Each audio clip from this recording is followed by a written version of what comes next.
And I'm going to show you what I believe is the model, the physics model of how this works. How are we doing on the physics so far? I'm starting to like it. Yeah? You're starting to like it. All right. Cool. That's cool. It's even better than I was hoping for. All right. Okay, so here's the physics of coflow. And I believe this simple diagram explains some of the most powerful companies on the planet and some of the most powerful forces that you'll ever be able to create. It's a coflow model. I believe Google did it. I believe other companies did it. I believe it's not typically done. And the way it works is that you have the primary founding intention from the initial founder, the person who had that original spark idea. That intention, I believe, is what drives a from-the-heart company. And the key here is that, how many remember Google at the very beginning? All right? Do you remember it was the only search engine that had nothing around it? Yeah. Wasn't that nice?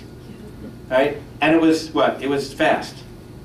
Well, they had a rule that basically they said, and I don't know whether it was Sergey or Larry, but my belief, if I can interview them, they would probably be able to tell me which one had the founding intention. Because it's not both. It's one of them. And it's the one that I think came up with it first. That founding intention flows.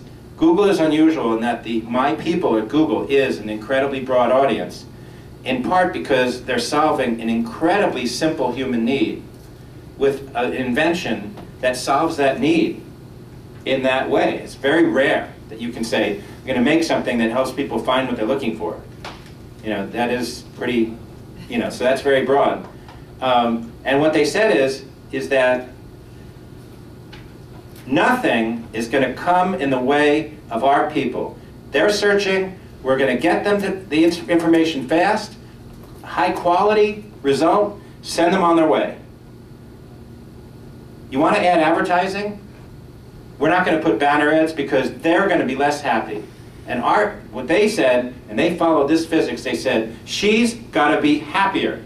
If you put a banner ad on, then she's got to say she's happier. And if she doesn't say she's happier, your banner ad is history. All right? And so would you be happier with banner ads? No. All right, banner ads are out. That's it. It's like, but wait a minute, how are we going to monetize this thing without banner ads? That's what everybody's doing is banner ads. It's eyeballs and banner ads. We've got to monetize this. Well, what does monetize mean? It means to extract value. What does it mean if you extract value over time? There's no value left. Right? You've got to add value, folks. Add value. A co-flow model adds value. And what it does is it takes co-founders and other employees and lets them invent their way for their people with one rule. Just one rule. What's the rule? What's the rule?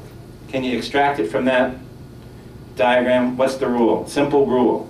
Yeah. That is tied into the primary intention. Yeah. That it's tied into the primary intention. And what does it do for my people? It helps my people. So basically, anybody here can work on my company and says, you got to help my people. You got to help my people. You got to help my people. You got to help my people. Right? And you help my people, you can do add on to this. It'd be awesome. You can help advertisers? Awesome. You got to help my people. Well, Google did that. The little ads on the right-hand side, they're useful. People don't want them turned off. You know, those things are helpful sometimes, and they don't get in the way. Except this same company owns YouTube, and they, you know, they put these ads on at the beginning of YouTube. You know, it's like, are those helpful? That's not a co-flow. Right? Shame on them. You know, that they can do a co-flow on one side and they can't figure one out in the other. Because they basically have a model that says, I think, because nobody's protecting the my people on the YouTube side. Those aren't Larry and Sergey's people. And so it's like, oh, those YouTube users, they can be unhappy. It's okay.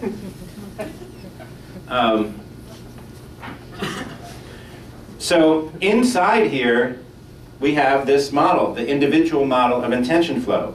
And that same model occurs for the co-founders. And the key is that it must add up. The intention flow from the one founder must help and add to the primary intention. So you get the issue then, again, that it would be nice to know the primary intention. And same with the other one. So you end up with this co-flow model. Okay, so Susan, I've done the physics. Where are you in the physics? I think I'm a believer. You're a believer. Awesome. Look at that. That's cool. All right, so there it is. Those two diagrams. This is the physics of innovation. It's how I believe it works.